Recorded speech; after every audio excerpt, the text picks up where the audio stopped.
Y bueno, continuando con las actividades, vamos a proseguir con la exposición, el impacto de la interpretación sobre el comportamiento social, la salud física y mental, a cargo del magíster y trabajador social Ariel Díaz Aparicio. Él es especialista en trabajo social y cuenta también con doble grado, es magíster en gerencia social con mención en programas y proyectos sociales y cuenta también con una maestría en gerencia de empresas sociales para la innovación social y el desarrollo local. Es el actual presidente del Consejo Directivo y director ejecutivo del Centro Latinoamericano de Trabajo Social. Quedamos atentos a usted, magíster Ariel Díaz Aparicio, y bienvenido. Muy buenas tardes. Primeramente, saludar a todos los presentes y brindarles un fuerte abrazo por nuestro día, el Día del Trabajador y Trabajadora Social 2021. También saludar a los ponentes que hoy nos han acompañado y brindado sus conocimientos y experiencias en el ámbito de la intervención social en la salud pública, así como el felicitar a los organizadores por haber, de manera desinteresada, para valorar y visibilizar el rol del trabajador y trabajadora social en este sector. Bueno, sin más preámbulos, doy inicio a la ponencia denominada El impacto de la interpretación sobre el comportamiento social y la salud física y mental. Esta ponencia es la introducción como parte de los cursos de formación continua que brinda el Centro Latinoamericano de Trabajo Social CELATS para el mes de agosto. La ONU alerta de una crisis psicológica masiva por la pandemia y hay que tomar medidas. Entonces, la salud mental debe estar al frente, en el centro de la respuesta de todos los programas nacionales. El aislamiento social, el miedo al contagio, la pérdida de miembros de la familia, y esto más aún agrava el hecho de la economía, la pérdida del empleo, la precariedad social está en aumento. Hay unas estadísticas que se publican en este informe con respecto a Canadá, por ejemplo, que nos dice que el 47% de sanitarios han solicitado ayuda psicológica.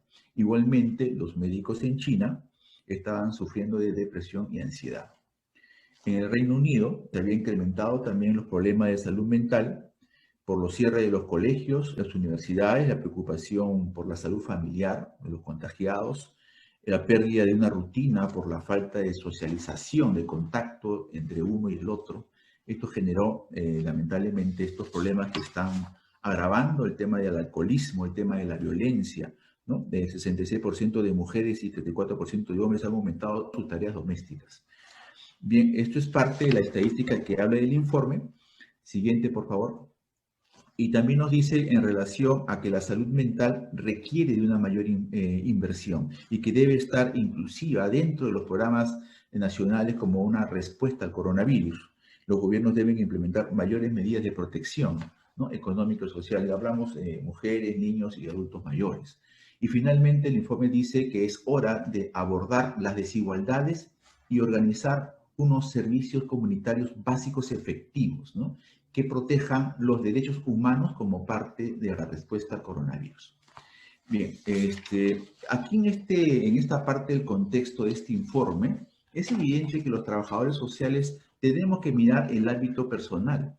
No solamente es el ámbito salud, el ámbito económico, de repente el ámbito sociofamiliar, vivencia social y comunitaria. También tenemos que ver el ámbito personal si es que realmente el individuo tiene capacidad para poder enfrentar los problemas que le toca vivir.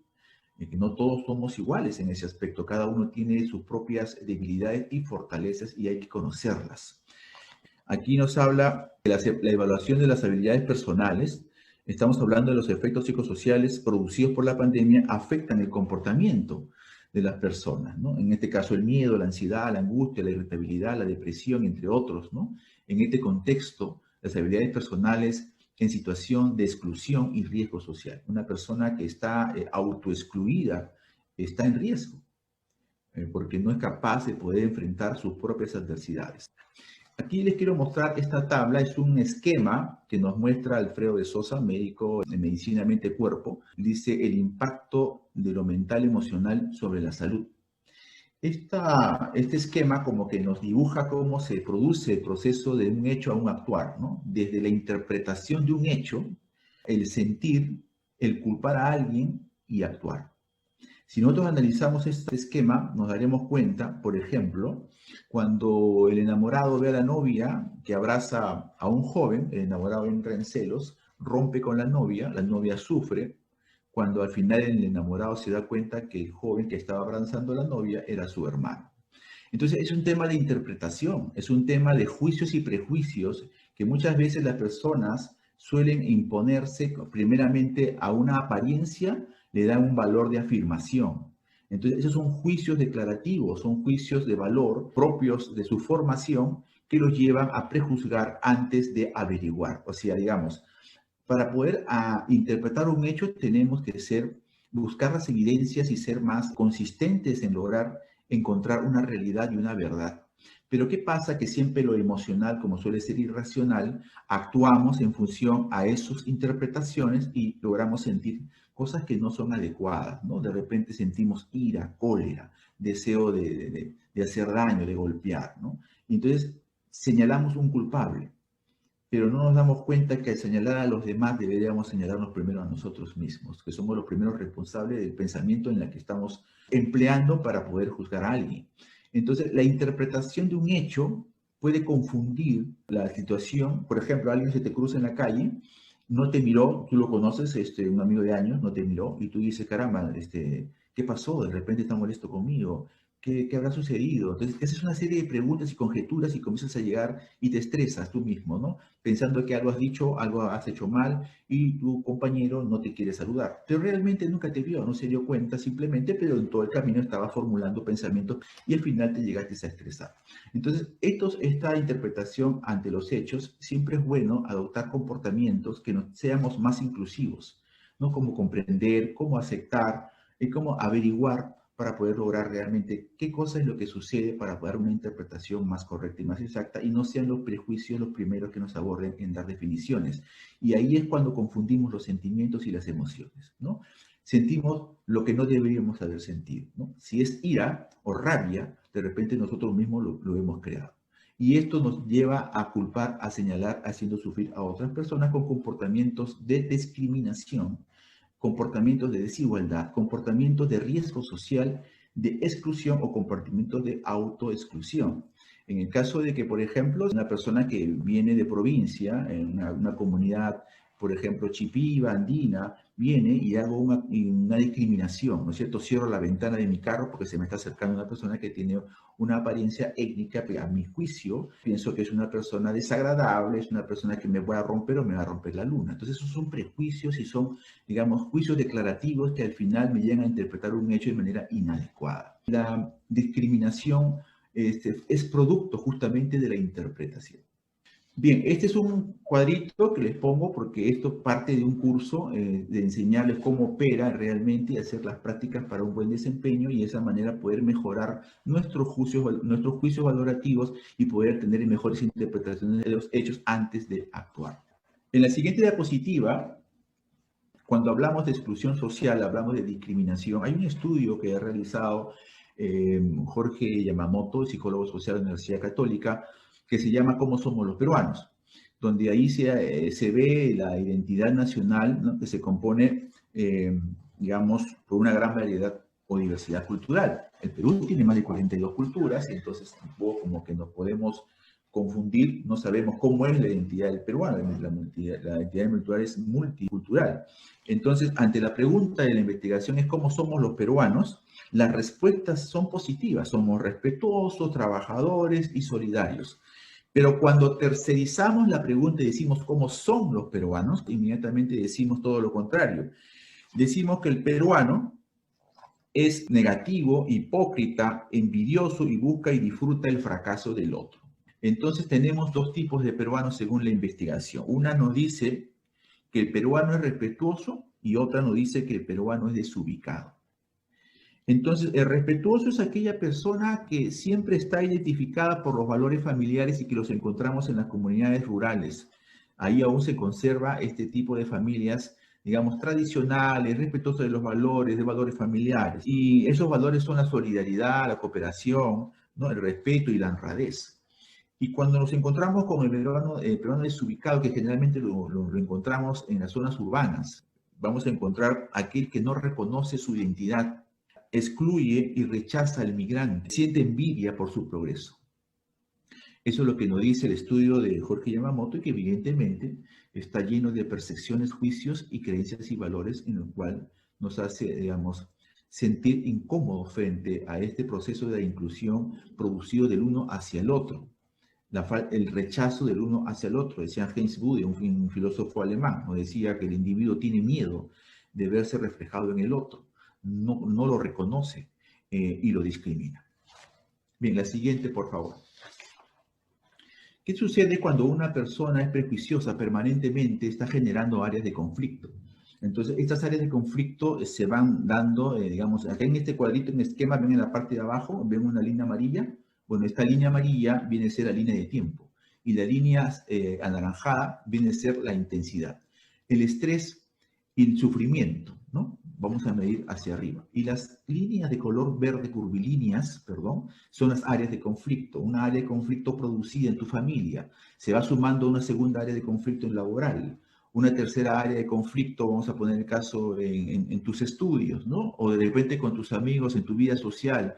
De repente te peleas con todo el mundo, porque tus prejuicios siempre adelantan definiciones o declaraciones inexactas y actúas de manera, digamos, de riesgo, tienes un comportamiento de riesgo y vas acumulando conflictos y poco a poco comienzas a generar, digamos, por decirlo, tú tienes un nivel básico de estrés, ¿no? Y que en un momento dado aparecen varios conflictos, ¿no? Y de alta intensidad. Entonces tú vas sufriendo y se van sosteniendo en el tiempo. Entonces, mientras más tiempo perduren y se van generando otras áreas de conflicto, es probable que te lleve esto desde un psiconeuroendocrino inmunológico a somatizar una enfermedad. El 85% de las enfermedades son psicosomáticas. Por lo tanto, en este cuadro tú quieres aumentarle malos hábitos alimenticios, por ejemplo, duermes muy poco, hay contaminación ambiental, de repente duermes con la computadora al costado y tu teléfono, y entonces todo eso también son cargas electromagnéticas. Imagínate eso, al final tu cuerpo llega a somatizar una enfermedad. Se rompe la pata de la silla y después lo ignoras y se rompe la segunda pata de la silla hasta que quedas postrado, ¿no? Entonces, ¿qué sucede? Que cuando nuestras áreas de conflicto no llegan a una solución, no llegas a conciliar, digamos, a manejar tu estrés, no te llegas a autorregular, generas áreas de conflicto que vienen a ser cargas y al final llegan a somatizar en enfermedades. Bien, la siguiente, por favor. Cuando hablamos del altruismo, estamos hablando de aquellas personas que cuando han sufrido situaciones muy dolorosas y muy complejas en sus vidas, a veces como una legítima defensa para combatir el dolor, aparece el altruismo, ¿no? Aquellas personas que han tenido sufrimiento y les interesa el mundo del otro, rompen la indiferencia, rompen ese silencio que le tienen al otro, inmediatamente se comienzan a integrar con el otro porque sienten lo que han sufrido. Y si ven a otra persona que sufre lo mismo, inmediatamente te identificas con él. Entonces, es ayudar a otros porque saben lo que es el sufrimiento y les interesa proteger a los demás. Entonces, aquí muchos médicos, psicólogos y trabajadores sociales entienden este proceso. Es bueno y moral porque invita a compartir con quien lo hemos aprendido. O sea, lo que nosotros hemos aprendido queremos compartirlo con el otro. Eso me dice Boris Cyrulnik. El altruismo es parte de iniciación de muchas veces de la vocación de servicio de muchos profesionales que hoy han tenido experiencias y muchas veces se relaciona justamente en romper la barrera con el otro, pero también el dedicarnos mucho al otro también nos puede traer grandes niveles de estrés. La siguiente, por favor. Ustedes ya deben conocer el síndrome de Burnout, ¿no? Cuando te centras en cuidar al otro, acabas por descuidarte tú. Entonces, aquí también hay un estudio interesante sobre estos temas, y esto se inició con Herbert Freudenberg en 1974, cuando describe que los trabajadores de los servicios sociales del Bronx, en Nueva York, sufrían del síndrome de Burnout. Y de ahí siguieron muchas investigaciones que al final llegaron simplemente a determinar lo que está existente en la actualidad y que esto puede llegar a despersonalizarnos, o sea, a perder el gusto por la vida, la sensación de que de repente lo que hacemos no está bien, nos aleja de nuestra vida familiar, nos sentimos mal con nosotros mismos, nos deprimimos, ¿no es cierto? Y nos da mucha ansiedad. Entonces, también este es un tema importante que se produce en los ámbitos laborales. Siguiente, por favor. Siguiente. Bien, en cuanto a los síntomas, bueno, de los síntomas, lo que acabo de mencionar, baja autoestima, sentimientos de agotamiento, hay despersonalización, poca realización personal, estado permanente de nerviosismo, etcétera, etcétera, etcétera, y que ya la Organización Mundial de la Salud lo ha considerado para enero de 2022 dentro de la clasificación estadística internacional de enfermedades del CIE-11. Y hay unas pautas de cómo enfrentarla, entre ellas está la resiliencia y la asertividad como parte del tratamiento para enfrentar el síndrome de burnout. La siguiente, por favor. Pero, ¿qué cosa es resiliencia? Muchas personas aún no entienden el concepto. Resiliencia, lo decía Boris Cyrulnik, decía de que ante un hecho lamentable, pérdida, shock, ¿no? Tiene que haber un volver a empezar, ¿cierto? Es iniciar un nuevo desarrollo después de un trauma, el cual depende de las condiciones que permiten la segurización, la recuperación, las relaciones y la cultura. La resiliencia está en marcha en toda la vida. Y esta se inicia, siguiente por favor, esta se inicia a partir de la infancia, de muy pequeño, cuando has tenido buenos padres que te han dado amor, te han dado reconocimiento, ¿no es cierto? Has tenido padres que ha respetado a su madre ha sentido segura y en ese proceso el niño ha crecido en ambientes donde en su personalidad ha podido incorporar la seguridad. Entonces, en el primer pilar de la resiliencia está la autoestima consistente, ¿no? Y luego ya vienen las demás, que es la creatividad, la autonomía, la introspección, etcétera, la capacidad de relacionarse, otras más que vienen a ser inclusive el pensamiento crítico cuando lo va desarrollando en la niñez, ¿no? Siguiente, por favor. Esta pequeña tabla que les presento es una tabla para trabajarla. Resultados que brinda el sentido de la eficacia personal. Hace un momento yo les hablé sobre hecho, interpretar, sentir, culpar, actuar. Es una primera tabla que les enseñé al inicio. Esta tabla nos tiene que comprenderla para poder utilizarla de una manera positiva, que nos sea inclusiva en nuestra vida, que nos ayude a desarrollar habilidades y comportamientos adecuados frente a situaciones para interpretar las cosas de manera positiva. Entonces, y de esa manera obtendamos resultados de eficacia personal como es la paz, la salud, las buenas relaciones, una buena economía, una adaptación y un disfrute familiar y social, que es realmente lo que buscamos. En todo lo que hacemos siempre buscamos la paz y la salud, porque sin paz y salud no hay buenas relaciones. Y si no hay paz, salud y buenas relaciones, no hay una economía estable. Y si no hay las cuatro, mucho menos va a haber disfrute social y familiar. Por lo tanto, del hecho de interpretar, sentir, culpar y actuar, tenemos que mejorar en el proceso del interpretar. Siguiente, por favor. En el proceso del interpretar, allí teníamos que nosotros mejorar nuestros prejuicios, nuestros juicios, nuestras creencias y valores, empezando por el comprender, aceptar, valorar, servir, respetar y agradecer. Antes de comprender hay que autocomprenderse, antes de aceptar hay que autoaceptarse, antes de valorar hay que autovalorarse, antes de servir hay que autoservirse y antes de respetar tienes que respetarte tú. Y finalmente el agradecer es un término que está inherente al ser. O sea, si hay pobreza del ser, es muy difícil que te agradezcas. No te vas a agradecer y mucho menos le vas a agradecer la vida, por lo tanto, te niegas el disfrutar de la vida. Entonces, son resultados de la eficacia personal, siguiente por favor, que te llevan simplemente a desprenderte de esto de decir, tú eres culpable por el cual yo me encuentro como estoy, ¿no es cierto? Entonces vas desprendiéndote a través de técnicas para el manejo de las emociones, ¿no? Manifestar lo que tú estás sintiendo a través del arte, a través del dibujo, la pintura, para poder ir eliminando cuando tú te sientas con ganas de agarrar a alguien que debe ahorcarlo. Entonces hay que tratar siempre de poder no contener las emociones, sino transformarlas en situaciones en las cuales te permitan liberarla. Por ejemplo, el muro de las lamentaciones. Cuando tú tienes ganas de gritar, llorar y hacer lo que tú quieres, una pataleta, no lo hagas encima de tu esposa, encima de tus hijos ni en tu casa, porque eso es como tirar la basura mental en tu hogar. Así cuando uno termina de almorzar y quiere irse al baño, elimina sus desechos orgánicos, igual en la mente produce basura, produce también ideas tóxicas. No la vas a arrojar sobre tu familia, tienes que buscar el sitio adecuado para hacerlo. Se llama el muro de las lamentaciones. Tú tendrás que inventarte un sitio donde arrojar tu basura mental. Y luego de eso, contar con una persona confiable a quien tú le puedes dar y contarle lo que te pasa. De esa manera, si no tienes una respuesta, tienes que ir a un terapeuta. Bueno, esto es prácticamente una tabla interesante que ustedes deben aprender a utilizarla para tener una mejor interpretación de los hechos y tener un resultado de eficacia personal. Siguiente, por favor.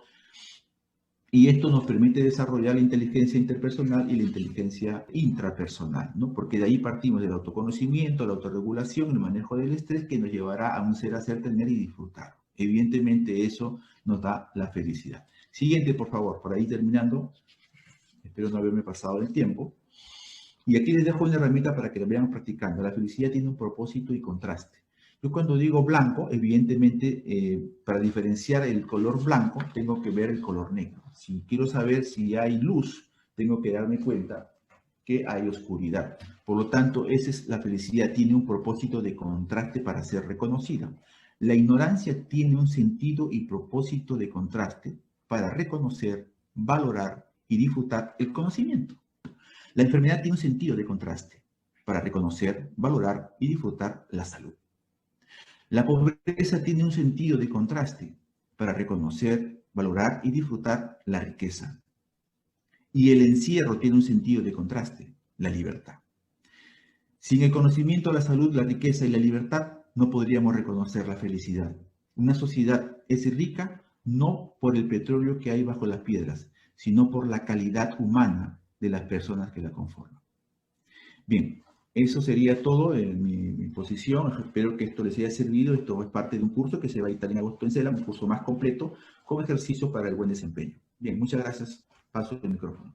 Perfecto, muchísimas gracias, Magíster Ariel, por acompañarnos en esta tarde y compartir toda esta información.